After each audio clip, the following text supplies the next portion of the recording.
The muse of fire, that Heraclitean creative force, works in the substance of the world it has posited to bring forth the play.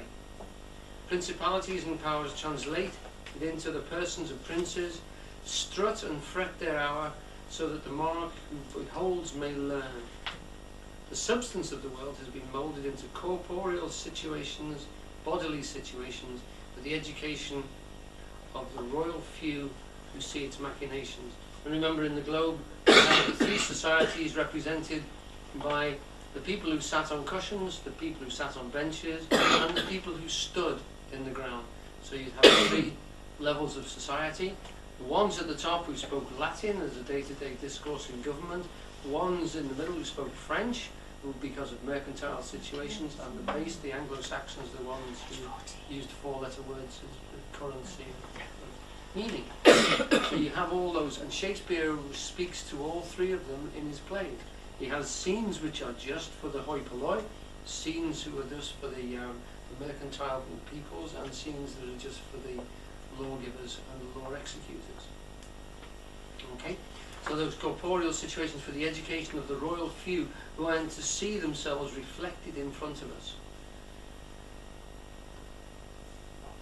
The distinction we drew just now between the true mystery and the market charlatanry of the actor's art is made by chorus a little later in the opening of Henry V. Who pardon gentles all. And there we must pause to commend to our schoolfellows the joke contained in that usage of the word gentles. It means at once the hierarchical elements of the audience, the gentlefolk, and also a bait for fish. The term maggots, for which gentles is a synonym, has an etymological function not lost upon the gentlefolk of Shakespearean's day, or any other for that matter. Great getting comes from good baiting. But to continue. Now I'm going to draw a pall over that phrase. You can explore that in your own time. But pardon gentles all, the flat unraised spirits that have dared on this unworthy scaffold to bring forth so great an object. In other words, piece out our imperfections. We have tried to bring such a great thing on this unworthy scaffold upon this stage, this raised stage. And it's thought that the first stages were actually carts, or literally drawn boxes on wheels that you could put a tiny little play on. Within this civility is concealed a reference to the impossibility of unraised spirits bringing forth the true nature of the play. The flat, that's the hoi polloi, the ground if you like, the flat cannot be of raised height. Substance must by definition stand under. He's playing on the word here. Substance means standing under, sub, under, stance, standing. Must stand under the originating spirit. That's what we mean when we say, I understand. It means I stand underneath. I can see the whole process as if it was laid on top of me. And is therefore doomed to inadequacy in imaging it. Its resistance muddies the clarity of pure truth, pure form. Let the actor, if he be truly so named, play only those roles to which he has attuned and trained and refined his being substance. The actors of the commedia dell'arte knew that. Let me just talk about that for a moment. The very fact that substance muddies the precision of the logic of reason.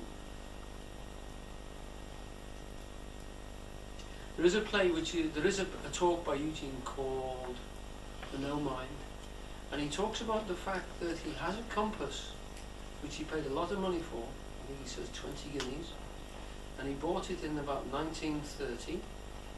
20 guineas is a lot of money for a compass, and he says it's still inaccurate. So when he draws a circle, it's a downward circle, we would say, but actually it isn't perfect. And it isn't perfect because the material of the compass itself is slightly distorted. So it doesn't draw a true circle. Now he said that was much more coarse thousands of years ago. The compasses they drew then were coarser because of the materials that they had were not as refined. They didn't actually have the choice of metals that we have, or the element of machines that could get to the degree of distinction that they had. What we had was men who became extremely skilled at making things, who could file watch parts, etc. But the machines we have now are more accurate, but they're still not perfectly accurate. And the mathematics demands perfect representation. So that a compass like the one Eugene talks, when you extrapolate its interpretations to the whole world, is distorted because the material interferes with the processes. At an atomic level, none of the actual electrons are the same. So you cannot make even a ball bearing the same, he said. Talk about individuality, we haven't made two ball bearings the same yet. They've all got different electrical charges. It's only minute, but they're all different. The universe doesn't make the same things materially again. But when you imagine one, you imagine a perfect one. And we can talk about perfect ones, and we can make resolution and not excuses, we can make allowances for the imperfections. So when Shakespeare says, piece out the imperfections with your mind can see the perfect. You will never represent that on earth. We get pretty close. Nowadays, we're getting pretty damn close. You know, we can calculate just how much energy it takes to shift a gram of aluminium or whatever it is to hit a particular spot on the moon. That's pretty good manipulation of mathematics. Pretty good manipulations of matter.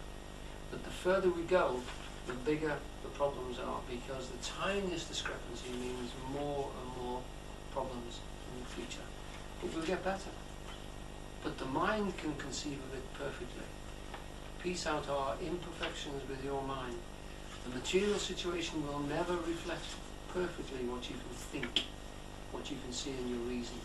So people won't behave that way, neither will you. Your body is made of constantly conflicting energies, which won't stand still.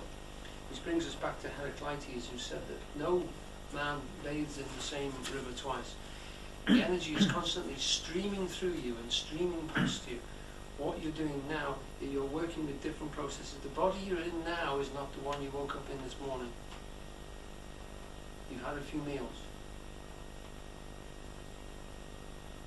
All sorts of other things have happened inside you. You've been modified by the situations you've been in today. Okay, so everything is moving. Nothing is standing still. Alan, you're saying piece out the imperfections. Is nothing perfect? Nothing in the world is perfect, is what Eugene was saying when he talked about the compass. In the mind we can conceive of a perfect one.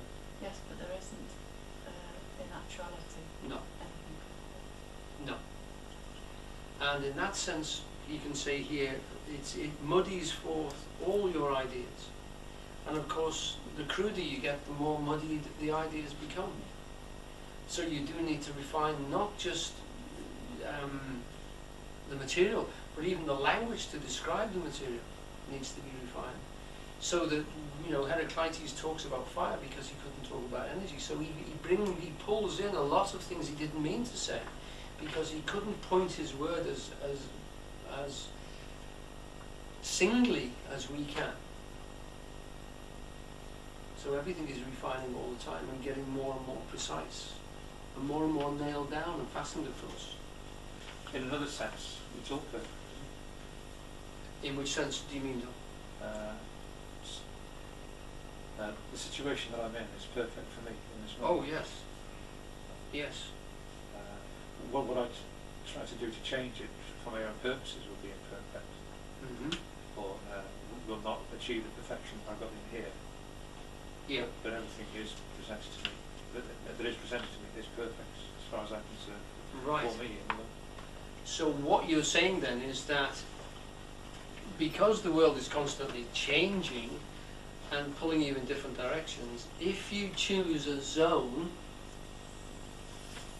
to work in and say, I can then experiment and exercise in this area, and if I keep it separate, I'll know that it's only really my interferences which is causing the problems. Whereas outside of that zone, all sorts of people are going to wander in and interfere with your problems.